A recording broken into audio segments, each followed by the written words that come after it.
सांगली जिल्हा मध्यवर्ती बँकेच्या वतीनं जत तालुक्यातील या सोसायटीच्या सत्काराच्या निमित्तानं या विचारमंचावर उपस्थित असणारे सांगली जिल्हा मध्यवर्ती बँकेचे चेअरमन माजी आमदार सामान्य नाईक भाऊ, त्याचबरोबर या विचारमंचावर उपस्थित असणार या तालुक्याचे माजी आमदार जगताप सर, त्याचबरोबर या विचारमंचावर उपस्थित असणारे आपल्या बँकेचे संचालक सन्माननीय दमदाडे सर, त्याचबरोबर खतीब सर, सरगर सर, या विचारमंचावर उपस्थित असणारे सांगली कृषी उत्पन्न बाजार समितीचे सभापती नाना शिंदे, त्याचबरोबर या ठिकाणी उपस्थित असणारे आपल्या बँकेचे एवढी वाघ सर आणि सन्मान्य सर्व व्यासपीठ आणि व्यासपीठासमोर उपसलेले तालुक्यातील सर्व सोसायटीचे चेअरमन, व्हाईस चेअरमन, त्यांचे सर्व पदाधिकारी, सर्व सचिव आणि खऱ्या अर्थानं हा जो कार्यक्रम घडवून आणला ते सर्व बँकेचे कर्मचारी, पदाधिकारी, खरं तर या सांगली जिल्ह्या मध्यवर्ती बँकेत जवळजवळ 10 तालुके आणि 10 तालुक्याच्या माध्यमातून जत तालुका सुद्धा त्यात येतो. पण जत तालुक्याला येत असताना कायमस्वरूपी आता दमदाडे साहेबांनी सांगितलं की त्याचबरोबर खतीब साहेबांनी सांगितलं, एमडी साहेबांनी सांगितलं की एक आहे की जत तालुका कायमस्वरूपी वसुलीत मागाय, जरूर मागाय, ज्यावेळेस त्यावेळेस परिस्थिती तशी होती. पण आता या गेल्या 5 वर्षाच्या माध्यमातून आपल्याला बघायला मिळते की जत तालुक्यातली परिस्थिती आता बदलताना आपल्याला दिसत आहे. की पहिलं काय झालं की कायमस्वरूपी दुष्काळी तालुका, त्याचबरोबर भौगोलिक दृष्ट्या सगळ्यात मोठा तालुका हा आमचा, आणि त्या माध्यमातून या दुष्काळी तालुक्यातील जनतेने शेतकरी की कमी पाण्यात जास्त पीक घ्यायचं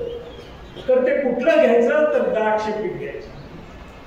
आणि मग या द्राक्ष पिकाच्या माध्यमातून आपण सगळ्यांनी बघितलेलं जे काही आपण आतापर्यंत डीसीसी बँकेची जी काही धोरणं ठरवली त्यात सगळ्यात जास्त, बरोबर ना वाघसाहेब, की सगळ्यात जास्त कुठल्या पिकाला आपण कर्ज देतो तर द्राक्ष पिकाला कर्ज देतो. आणि मग त्या माध्यमातून या तालुक्यातलं येणाऱ्या एकूण क्षेत्रफळापैकी जे द्राक्षाचं पीक घेतलं जातं ते किंबहुना माझ्या माहितीनुसार आता या अलीकडच्या काळात जर बघायला गेलं तर तासगाव आणि मिरजपेक्षा सुद्धा हा आमचा जत तालुका द्राक्ष पिकाचा सगळ्यात अग्रेसर. आणि मग ते पीक घेत असताना काही ठिकाणी असंही होतं की कधी अवकाळी येते, कधी दुष्काळ पडतो, थोडंफार त्यात आमचा शेतकरी थकबाकीदार पडतो. पण हे तो जाणून बिजून पडत नाही थकबाकीदार, हे या निमित्तानं मी आपल्याला सांगतो. कारण गेल्या 5 वर्षाच्या कालावधीमध्ये सुद्धा या डीसीसी बँकेच्या संचालक असताना आज जी काही बँकेनं देय धोरणं ठरवली ती ठरवत असताना काही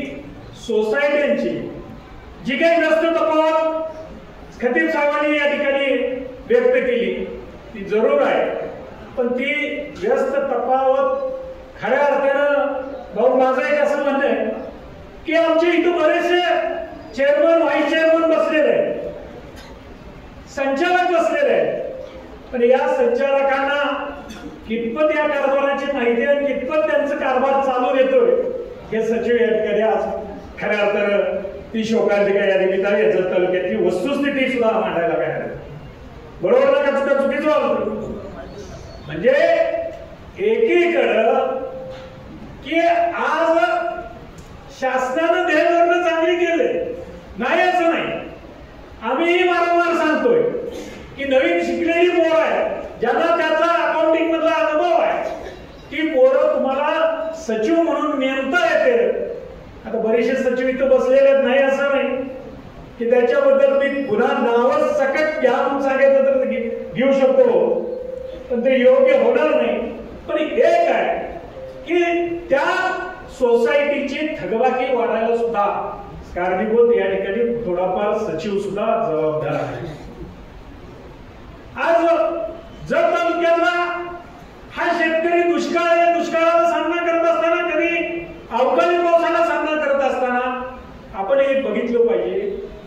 त्याला ह्या सगळ्या गोष्टींचा तोंड देत असताना काही ठिकाणी त्याला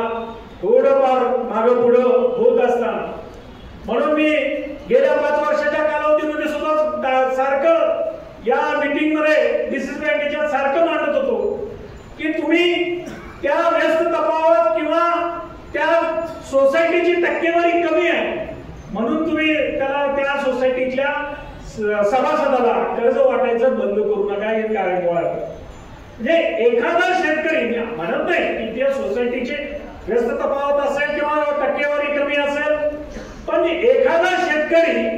जर तिथं चांगल्या पद्धतीनं कर्ज परत घेऊन करत असेल तर त्याला प्राधान्यानं ही तुमची कर्ज वाटप झालं पाहिजे असं या निमित्तानं प्रामाणिक मत आहे. घेतलंय हरकत नाही, चांगलं आहे, आमच्या दृष्टी तालुक्याच्या दृष्टिकोनातून खऱ्या अर्थाने चांगली गोष्ट आहे. पण एक आहे की जिथं अजून सुद्धा काही ठिकाणी विलफुल डिफॉल्टर आहेत, नाही असं नाही, पण आज येणाऱ्या काळात ज्या 5 वर्षाच्या कालावधीमध्ये किंवा 10 वर्षाच्या कालावधीमध्ये या तालुक्यातली परिस्थिती आज बघताना दिसत आहे, म्हणजे बदलताना दिसत आहे. कायमस्वरूपी पश्चिम भाग, त्याच्यानंतर दक्षिण भाग आणि उत्तर भाग या ठिकाणी प्रामुख्याने पाणी आलेलं आहे, पण आज पूर्व भागात सुद्धा आज तुमची बबलेश्वरचं पाणी आज आलेलं आहे. मी काल सुद्धा माहिती घेतली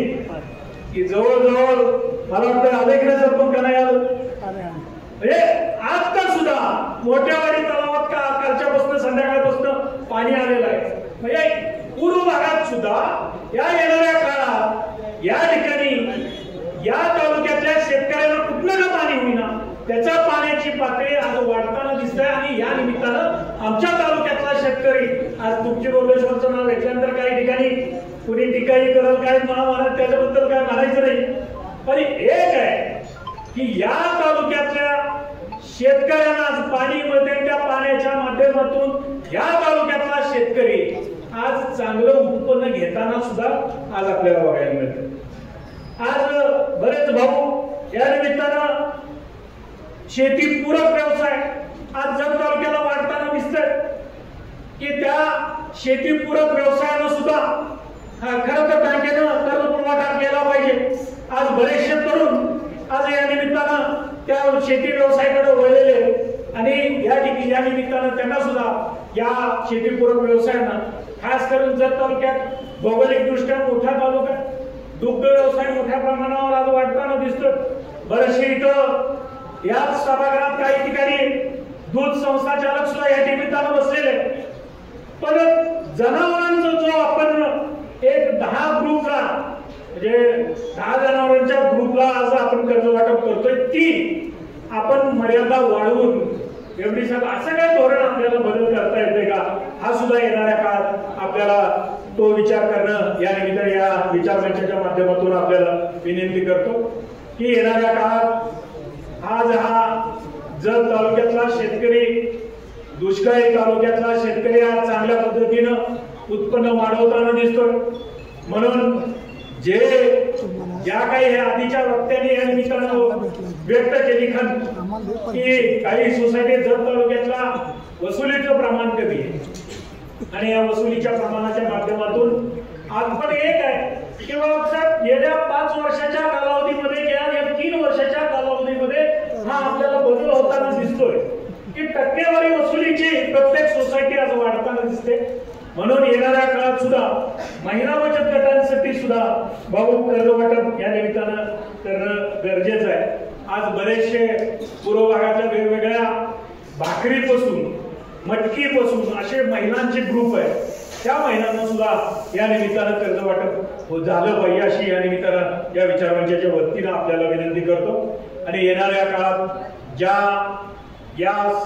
आज जे काही सोसायटीचे सगळे जे काही सोसायटी आज या पुरस्कार घेणार आहे त्या सर्व पुरस्कार विजेत्यांना मनापासून मी त्यांचं अभिनंदन करतो. आणि येणाऱ्या काळात ही संख्या या पुढच्याच वर्षी ही संख्या आपल्याला वाढली पाहिजे अशाच पद्धतीची या निमित्ताने या तालुक्यातील सर्व सोसायटीचे चेअरमन, व्हाईस चेअरमन, सर्व संचालक त्याचबरोबर सचिवांना त्या निमित्तानं विनंती करतो आणि थांबतो. जय हिंद, जय महाराष्ट्र. धन्यवाद. यानंतर